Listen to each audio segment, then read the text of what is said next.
Yeah, a lot of you have actually been asking for this, so I thought maybe I should actually just start with it. I was actually supposed to do prediction results. When do you call it? About a few days ago, maybe yesterday. Yeah, not a few days ago. I think maybe yesterday. That's when I was supposed to do that, and I didn't. It somehow slipped my mind before I started the stream, the other stream to be specific. Um, I had, yeah, it basically slipped my mind. So I'm going to actually recap the entire card and give you my thoughts, especially because one of my amazing subscribers actually requested that. Especially when it comes to the fight between Rob Fonda and Gene Matsumoto. So I'm going to actually give you my thoughts on that particular fight, but I think I'm going to recap the entire card. It's a little bit late, but better late than never, I think. You guys can be the judge of that. So,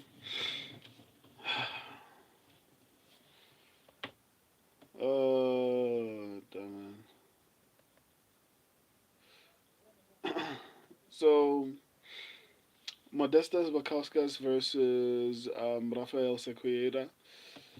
I didn't see much of this particular fight. I saw a couple of the highlights. I think Modestas looked really good, better than I actually even anticipated. I wasn't expecting him to actually perform like that, but out of the few fights that were happening on the card, I remember actually breaking down this particular fight and saying, well, it's one of the few fights that will probably be a little bit more safer than a lot of the fights on the card. So that was an incredible striking performance. But it was an amazingly incredible striking performance in my opinion by Modestas Bakauskas. Um, yeah, I mean, I'm looking forward to actually seeing him against a bit higher ranked competition. Rafael Sequeira looked sad, for lack of a better word. In that particular fight, it felt like he was being assaulted as opposed to it being a fight. Ar, uh, what up, bro? I'm on a holiday in Dapu. This thing can't wait to get back to London. Okay, I don't know if I'm pronouncing everything properly, but big up to you, man. So yeah, congratulations to Modestas Bakauskas, man. That was a decent performance. Let's see how he proceeds with more difficult competition. Nasultan Roziboyev versus Eric McConical. Um, I didn't have a lot of confidence in Nursultan Roziboyev, and even during the fight, like if you were watching the watch alongs with me, I wasn't too confident in his ability to actually finish the fight. I was a bit critical of him. You remember me? I used to train with in DS Gym. I'm not particularly sure. Have you joined the stream before though? I think I will remember if you've been on the stream before. So, I mean, Nursultan Roziboyev looked good, but I felt like a lot of people are being too hard on Eric McConical. I think Eric McConical performed decently well, given the fact that he was facing someone who's a little bit seasoned in the UFC, and I think I actually mentioned the fact that Eric McConical was ranked number five, and I had a bit of an issue with it. He might perform a little bit better than a lot of people are anticipating, and in my opinion, I think he did to some extent. But Rosie Boy found a way to actually get it done in the second round. But still, I think it wasn't a terrible performance from Eric McConical, to be honest. I think it's a commendable and respectable performance. Um, Still not too impressed with Nursultan Nazarbayev because, in my opinion, I think in that particular fight, I think it was pretty even. I think up until Eric McConaughey started to slow down. So yeah, for me, I mean, Roziboyev won, and that's who I picked, him and Modestas Vakauskas, but there was nothing truly impressive about the performance. So yeah, it is what it is. On to the next one. Nikolai Veterenikov versus Austin Vanderford.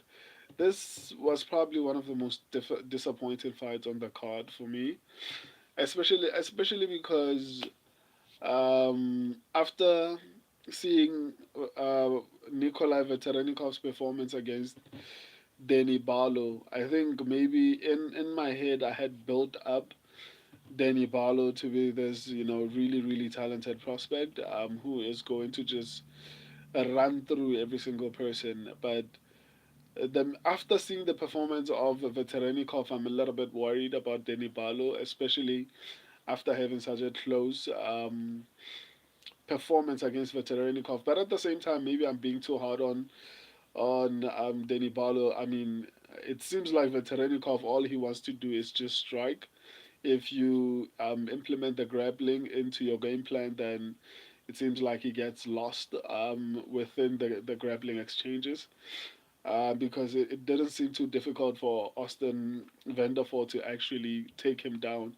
He didn't even resist it. It was like he enjoyed being taken down for some reason.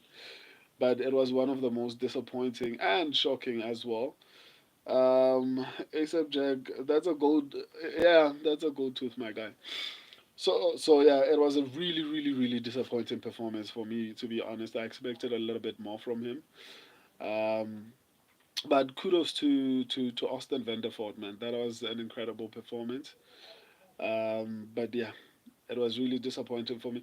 And I also, obviously, maybe I'm being too harsh. Also, I felt like Denny Barlow will have a little bit of a better takedown defense than Veterenikov. So maybe my opinion um, on Barlow shouldn't necessarily be deduced or taken from Nikolai Veterinikov's performance, right? So I guess maybe I shouldn't actually take it to that particular extent, but nonetheless, Austin Vanderford. I mean, even in my predictions, I actually did.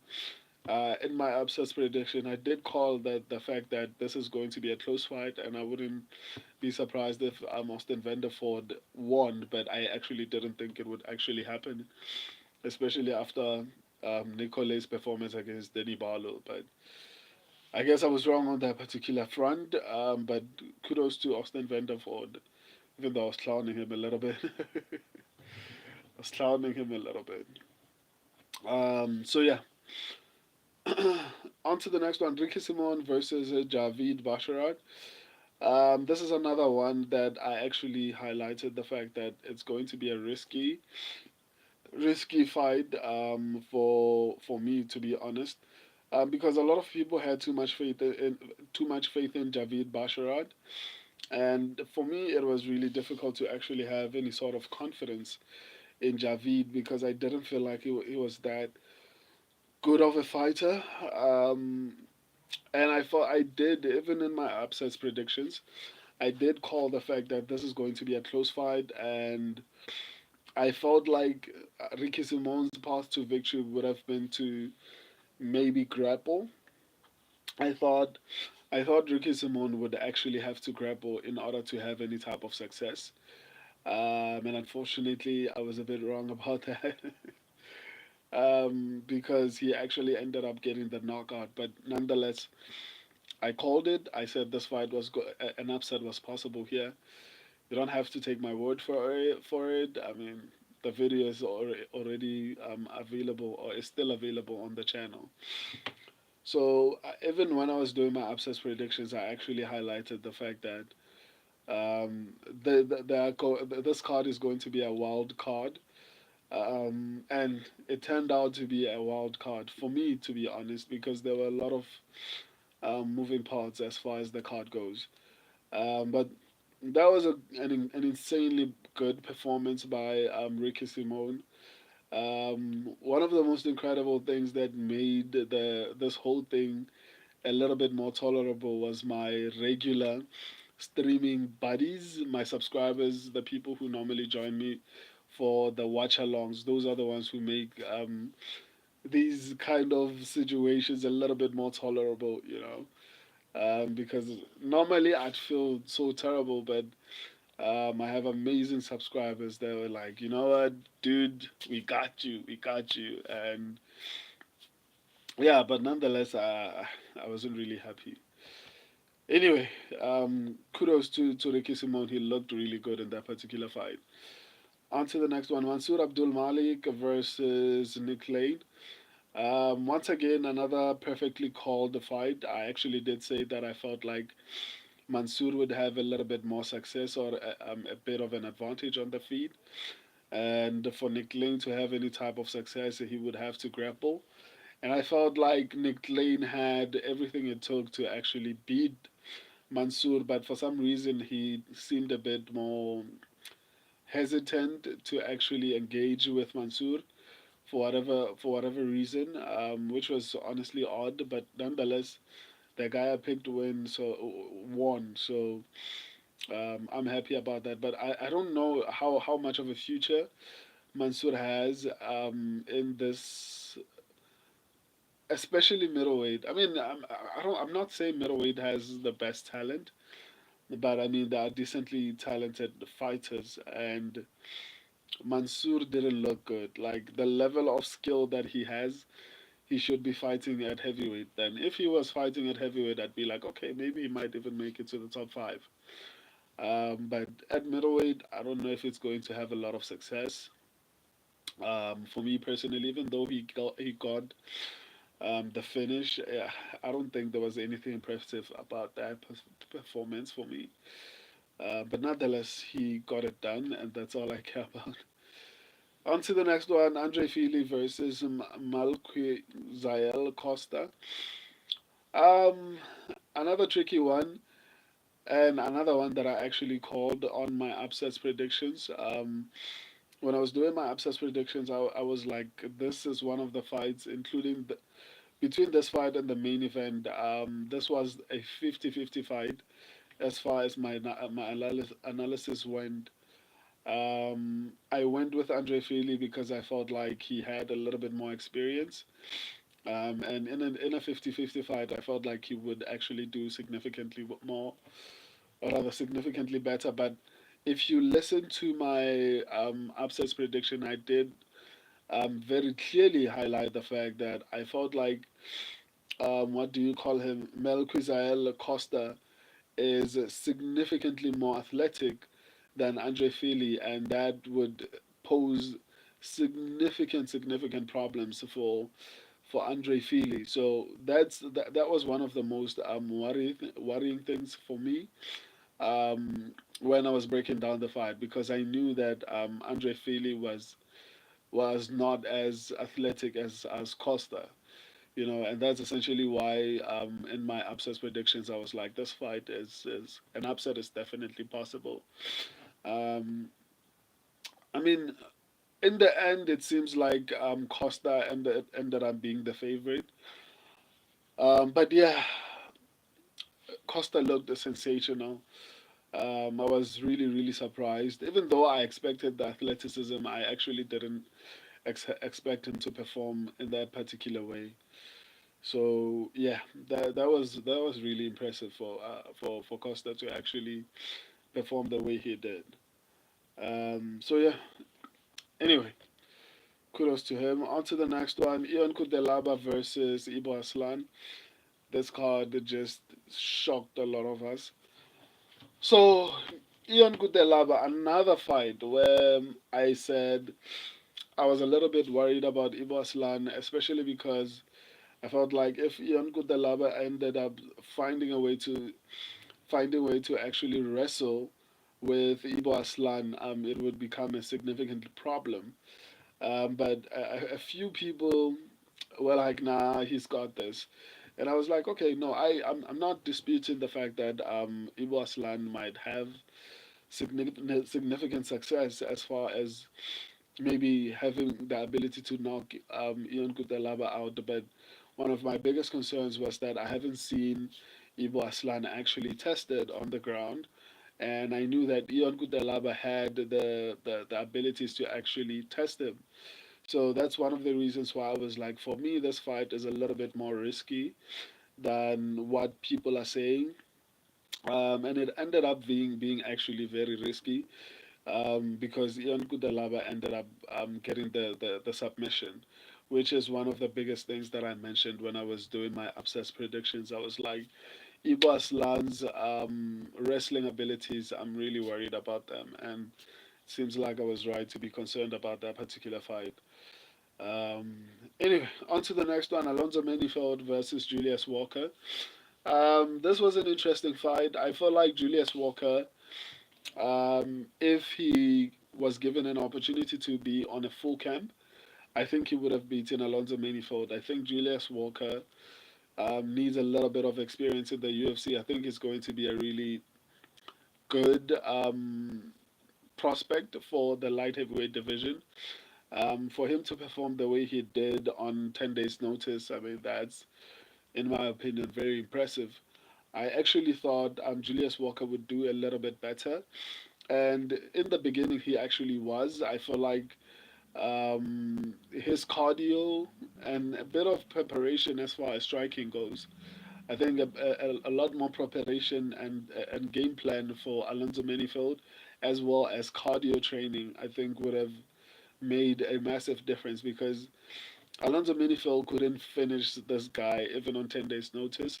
So imagine if he had the ability to actually prepare significantly for this particular fight. So for me personally, I like how Julius Walker performed, and I think they deserved to get fight of the night. To be honest, they fought their hearts out. So kudos to them. I also forgot to mention that Ricky Simone actually got the performance of the night, which is honestly impressive. But anyway, so yeah, I mean Alonso Minifield, it was a back and forth fight. But for me personally, I was truly impressed with Julius Walker. Not only because I picked him, but I actually liked the fact that he was fighting the way he was, even on 10 days' notice, right? So shout out to him, man. Uh, I'm looking forward to actually seeing a little bit more from Julius Walker. Anyway, on to the next one. Gene Silva versus Melsik Bagdasarian. Um, this one got the performance of the night as well. Um, I don't know, man. I don't know. Gene Silva. A lot of people think Gene Silva is not taking his fights seriously because he sometimes plays around or is having too much fun in the fight. In all honesty, I'm not gonna lie. I think it's strategic. I think Gene Silva's overjoyed expressions in the octagon while it's fighting, it's to disrupt a fighter's focus and to disturb their momentum and focus. Because Melsik Bagdasarian was performing decently well. He was being very defensively sound as far as striking. And then after Gene Silva shook his hand and everything like that, I feel like it ruined the flow of the fight for him, and he ended up getting knocked out. I mean, it's smart on Gene Silva's end, but I think people think Gene Silva is not taking the fight seriously. I think it's a psychological move from Gene Silva. I think he disarms you with the fact that, oh my God, isn't this fight so incredible? And you get sucked into that, and you're like there has to be something that goes through your mind whenever you're trying to knock someone out, and they're like, oh my God, this is so incredible. Let's shake hands. I don't think that's not going to somehow affect your focus and your flow and your momentum if you are having any type of momentum and your focus in that particular fight. So I feel like Jin Silva actually disarms a lot of people. Master United Kingdom, welcome man, welcome to the stream. So I think Jin Silva actually disarms a lot of people with the antics, or rather the overjoyed Ali and Holyfield. Yeah, I think he distracts a lot of his opponents with the um, behavior of being, or rather the seemingly overjoyed expressions within the fight. So it throws you off a little bit. But that was an incredible performance. I actually didn't think Gene Silva would actually finish Baghdasaryan that quickly. I mean, my subscribers and I picked Gene Silva to actually win, but I honestly didn't think Gene Silva would actually win that quickly and that impressively. But to be honest, I will reiterate, if you watch that fight, um, it was very, very close, and Baghdasaryan was doing really well defensively up until he shook Jin Silva's hand, and somehow Islam Almighty, yes. So somehow it affected his focus, I think. So it is what it is. Jin Silva got the win, and I'm happy. On to the next one: Rob Font versus Jin Matsumoto. There's one subscriber who actually asked this.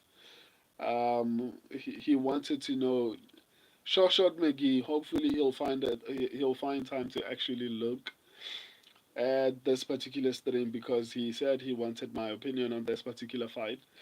He wants to hear what I have to think. Right. Let me try to break the fight down for him a little bit more in depth than I did the other ones, because he specifically requested it and was like, dude, I need to hear what you think about this particular fight, because I felt like it was a bit of a robbery, right? I'm sure Short McGee is not gonna like what I'm about to say, but in all honesty, I don't think the fight was. I don't think it was a robbery for me. In all honesty, because ultimately, when we score fights, we look at damage, and then if there's no significant damage, or if it's equal, then we then go to effective grappling and control and everything like that. And I feel like, what do you call him?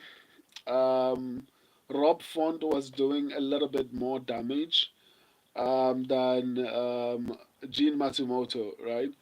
So in the first round, I know a lot of people are looking at the strikes and they're like, no, but in the first round, Rob Font only landed the 27 total strikes, whereas Gene Matsumoto landed 32 significant strikes and landed two takedowns, which is honestly understandable, and which is actually true. Like it's a valid argument.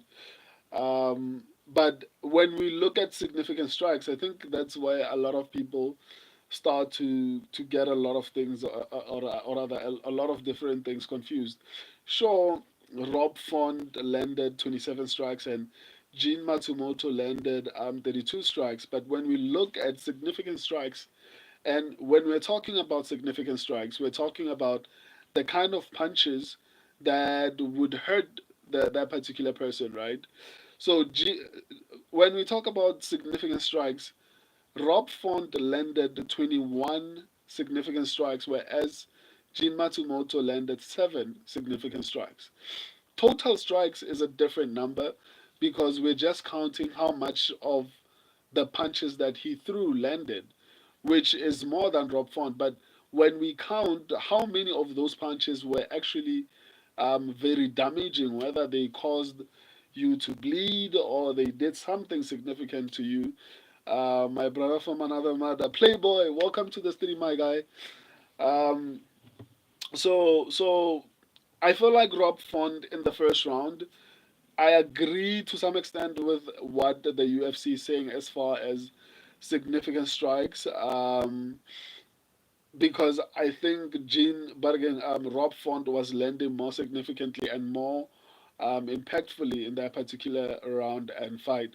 And obviously, ultimately, we prioritize significant damage first.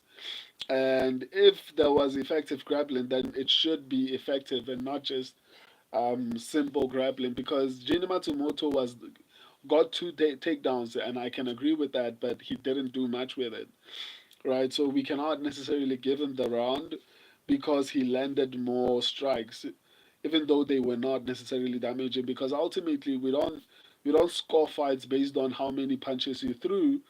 We score fights based on how much damage you inflicted, or at the very least, you need to have effectively grappled somehow in order to actually um, convince the judges to actually give you the round. For me personally, I agree with the judges on this particular fight. I actually feel like Rob Font won the first round. Even before I looked at the statistics of what who landed how many punches, even though Jin Matsumoto landed more punches as far as numbers go, who was hurting the other one? I'm going to go with Rob Font in the first round. Let's go to the second round. Second round is more or less the same thing. Jin Matsumoto landed 29 significant strikes, whereas what do you call him? Rob Font landed 34. Total strikes, I mean, Rob Font landed 36 strikes and Jin Matsumoto landed 35 strikes, right? The main difference was that Jin Matsumoto actually landed five takedowns, but still for me, I don't think that's enough. Because once again, Jin Matsumoto wasn't doing much. And if you're not doing much with takedowns, I don't have a problem with giving you the round. But at the very least, try to control that particular person for the majority of the round. If you're going to only use control in order to win a round, I'm not necessarily opposed to actually giving someone a round based on effective grappling and control. I'm one of the people who actually agree with that. But at the very least, try to give me a good reason for why you should actually get the round. Actually, at the very least, try to control the majority of that particular round. And maybe even if Rob Font lands for like 1 minute, it won't necessarily warrant you getting that particular round. But I mean, this was a little bit closer than the other rounds. Santoro, welcome, man. So this one was a little bit closer, so I could see the round going either way. Even I wouldn't be too mad at this round going to Jin Matsumoto, to be honest. But based on what I said as well, I feel like Jin Matsumoto wasn't doing too much with the takedowns he was getting, and he wasn't even. I don't know. Is there control time? I can't see any control time for Jin Matsumoto here. So for me, I don't know, man. I don't feel like he did enough with the grappling exchanges in order to actually convince me that he, beyond reasonable doubt, actually won this particular round. But I don't mind giving it to him. Um, um, so the third round, the final round. Um, I don't think anyone's going to even argue that Playboy. Bro, whatever you say, Habib is gold. um, so, so I don't think anyone is going to even disagree that Rob Font actually won the third round. I think he landed significantly more than Gene Matsumoto. So, in conclusion, for me, I feel like Bomboclad. I keep seeing people saying Luana is a cleaner striker over De La Rosa. I disagree. Bomboclad, yeah, man. I mean, that's fair, man. Sandoro, brother, where are you from? I'm from South Africa, my guy. I'm based in South Africa. So, in all honesty, I think Rob Font clearly won the first and the third round of the fight. So, Shot McGee, I know you asked me to actually give you my opinion on this particular fight. You felt like Jin Matsumoto was robbed. I don't think I'm even being biased. I think Rob Font actually won this fight. I honestly would give the first round to Rob Font. I don't mind giving the second round to Jin Matsumoto. So, which then means that we all know that Rob Font won the third round. So I think Rob Font won. I don't think Jin Matsumoto was robbed. Uh, Santoro, nice keep it nice keep it brother. Much love. I appreciate you, my guy. Thank you very much for that.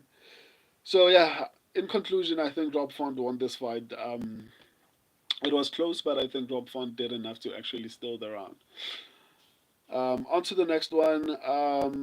Brandon Allen versus Anthony Hernandez.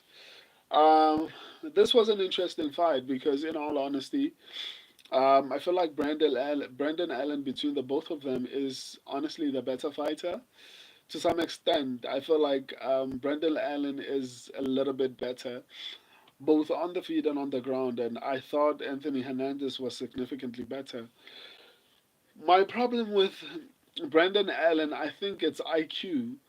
Um, so to keep it up, my bad. No, I understood you, man. I appreciate you.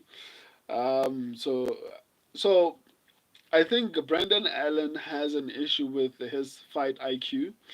Um, because he was making stupid decisions, in all honesty, that actually cost him the fight. Because it was the decisions he was making in this particular fight were actually putting him in bad situations, right?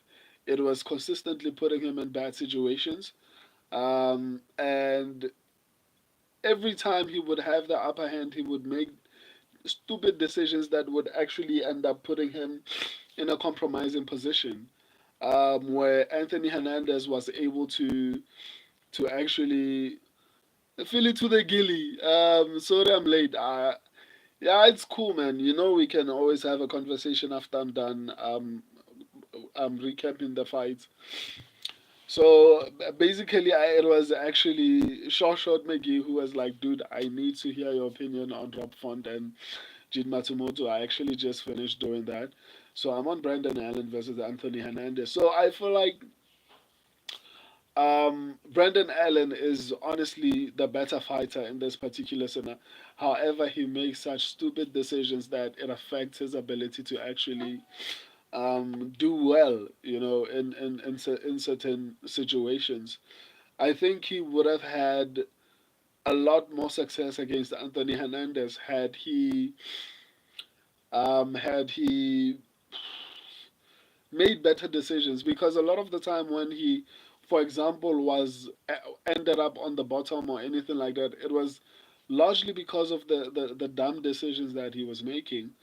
But it was sad to watch. I mean, Anthony Hernandez actually won this particular fight, but he didn't win it how I would have preferred he wins this particular fight. I needed him to dominate, and he didn't. It was a really close and back and forth fight. But I mean, to be fair to him, I think him and Nassourdine Imavov, if I'm not mistaken, Brendan Allen and Nassourdine Imavov actually fought. Ne? Am I wrong in saying that? I think someone should actually maybe correct me on that one.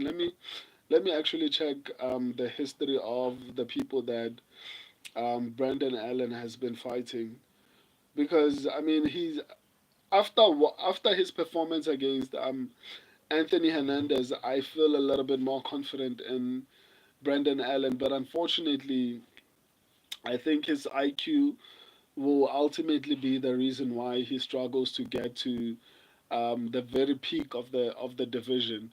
Because skill wise, I think he has the ability to actually get there. But as far as the fight IQ, I think that's what's going to prevent him from getting to the top, man. Your favorite UFC fighter? At the top of the list, I'd say Hamza Chimaev.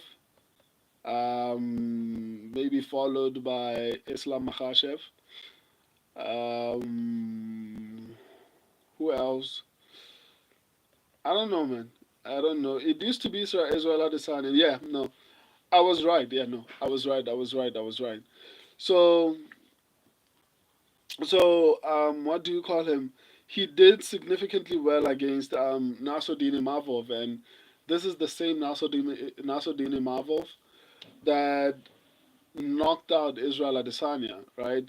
That knocked out technical knockout of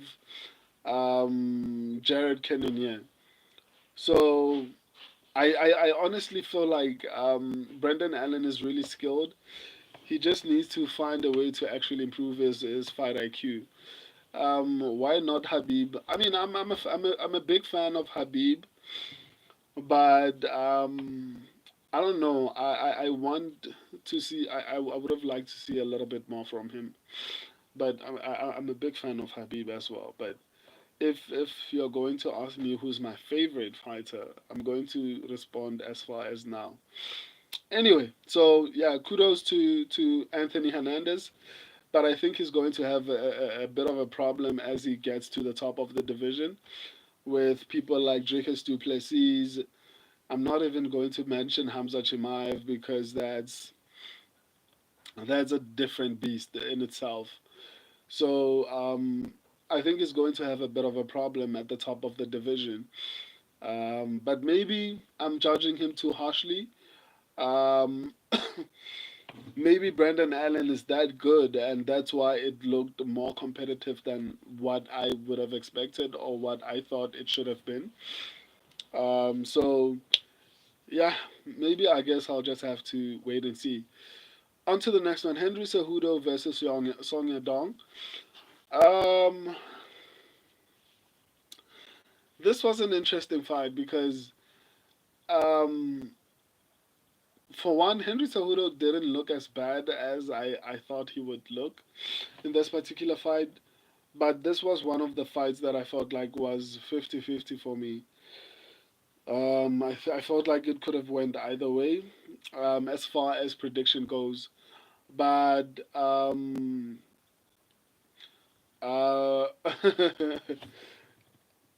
as far as the actual fight goes and how it ended, I know that Henry Cejudo actually ended up posting pictures of his eye to prove that he didn't actually quit. I still don't agree with him, because as he was sitting on the floor, recovering from the eye poke, it seemed like he one knew that he was about to lose and actually thought he had maybe 2 rounds in the bag. So he was performing the way he was performing with the idea of let me get a disqualification or at the very least let me get the first 2 rounds so I don't want to continue. Maybe if they give me the first few rounds and then I'll be fine. I think I don't honestly think it was too bad for Henry Cejudo to continue. And I'm not necessarily diminishing the fact that he was poked by um, a professional athlete. Obviously, maybe that might feel, or rather, that feels significantly worse than anything I could imagine. But for me personally, his reaction makes me feel like he was looking for a way out as opposed to actually being injured. Even though I know he produced the proof that it wasn't a performance, he actually was injured, but how he reacted to it makes it a little bit more suspicious. Because we don't necessarily disagree with the fact that he was actually hurt, but I don't know, man. I feel like it was a performance. As far as Yadong Song, I still feel like I need to see more from him. That performance was not impressive. The fight was too competitive for my liking. In some instances, I was like, did Henry Cejudo win that round? And that's not a good sign, especially if you want to climb up the ranks. And obviously, Henry Cejudo is a former Olympic champion, a two-division champion. So you can't really blame Song Yadong for the kind of performance, but you're fighting someone who's like 38 years old in a lower division, right? So at the very least, you need to look pretty decent. So I guess we'll just have to wait and see how he does at the top of the division. So yeah, that concludes my breakdowns. Let me reply to some of your comments before I bounce. Philly to the Gilly, unpopular take, but I don't think we should be giving Henry as much slack. Watching it live, I was calling him a quitter, but after seeing the X-ray and the replay of the eye poke, I changed my mind. I mean, I'm inclined to agree with that. Um, I hear you. I hear you, man. You make a solid point, and that's one of the reasons why I was like, I understand that I'm not necessarily being too harsh on him as far as him actually opting to not continue. But for me personally, the thing is how he reacted to the eye poke makes it seem like he could have continued. No one is disputing the fact that he actually did get injured, but what is under question is could Henry Cejudo have continued and finished the fight and then maybe dealt with the whole issue afterwards, right? That's the biggest question. And for me, it doesn't feel like it was too bad that he couldn't continue. I'm not discrediting the fact that he got injured. I mean, there are people who have fought with broken ribs, there are people who have fought with broken legs, right? So it is possible for someone to push through with an injury. So based on Henry Cejudo's reaction, I think it was possible for him to actually proceed with with the fight because it didn't seem like it was too bad on his end. Not that there wasn't an injury, but it doesn't seem like it was too bad. Like based on his reaction, it just feels like at the beginning he was like, okay, let me just take a bit of a rest and I'll continue with the fight. But as time progressed, I started to hear me. I heard him saying, "How much time do I have left as far as recovery?" And then they told him the time, and then he started to say things like, "I can't see, man." Immediate, like it's like as he was sitting down, he thought about everything, and he was like, "Dude, I'm tired. I don't want to go to the next two rounds. I don't feel like I'm adequately prepared for." To me, it felt like he pulled out, man. Respectfully, I'm not trying to be mean or anything like that, but I just don't feel like it was genuinely.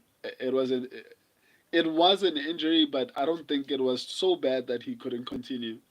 I honestly feel like he actually took the easy way out. But um, I guess we'll just have to wait and see how the severity of the injury is. Philly to the gilly.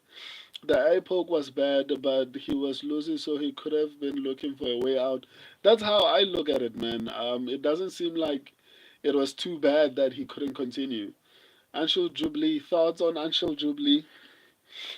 I don't know. I had a bit of hope that he would actually do well in the UFC, but that ship has sailed at this particular point. I mean, he's losing pretty badly. So that's basically my thoughts on that. Um, Feeling to the gilly. If I was Henry, I would have fought on and lost by KO to get a no contest rather than a technical decision loss because the referee would have blamed the eye poke if he got finished. Yeah, I mean, do you think so? I think they wouldn't have even mentioned it or entertained it, especially if the fighter says, I can continue. It's different if the referee and the doctor are saying he can't continue. So another thing that makes me feel like Henry Cejudo actually exaggerated the severity of his injury was that the doctor actually came in and assessed him for a lengthy period of time, and then after assessing him, determined that well he can proceed with the fight, right? And then after a while, Henry Cejudo started saying things like, I can't see.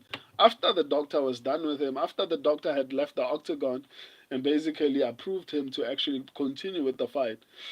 So obviously the doctor could see, or okay, there was an eye poke. Then yeah, of course there was a bit of an injury, but can he continue? Yeah, he can continue. But if he doesn't want to, I mean, it's just an option. So I feel like he took the option not to continue for me. Um, it, it looked bad, man. At this point, I think he should just retire.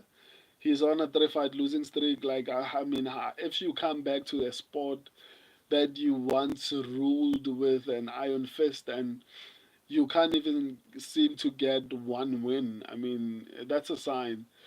And unfortunately, he came back and tainted his legacy. It's still intact, but the mere fact that, like, he could have left on top and left it like that. Maybe it's the money, maybe it's the delusion. That's why sometimes it's important to actually be real with yourself. There are certain things, there are certain limits that I can't reach. You know, that's one of the reasons why I respect people like Habib, people like GSP, because they know when it's time to leave, and they never look back, and they're like, you know what, I still feel good. I can actually take some of these guys on, and that's a recipe for disaster.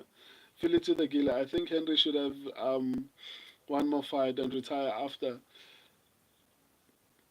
You know what? He looked good in his previous fight, so I think I'm inclined to actually agree with you. I wanted to disagree, but after looking at his performance, I'd say I agree with that particular viewpoint. He didn't look too terrible, so maybe he should have the ability to actually fight one more time and then retire. Um, I'll see if maybe I can go live again tomorrow so that we can discuss upcoming what do you call it, upcoming fights, or maybe even break down the main event of the main event and co-main event of UFC 313, I think. So yeah, I'll try to go live again tomorrow. Thank you for joining me. I love and appreciate all of you. Until next time, if you're new to the stream, subscribe and join me. I do watch alongs. Philly to the Gilly. Thank you for joining me, my guy. It's always nice to have you. And also to everyone who's actually been watching me from the beginning of the stream. I appreciate y'all a lot. Even though I don't know who you guys are, but I mean I appreciate you still for staying on the stream. I'll see you guys potentially tomorrow. Um, Hi man. I'm about to leave. Let's see each other tomorrow. I love and appreciate all of you. Until next time, deuces.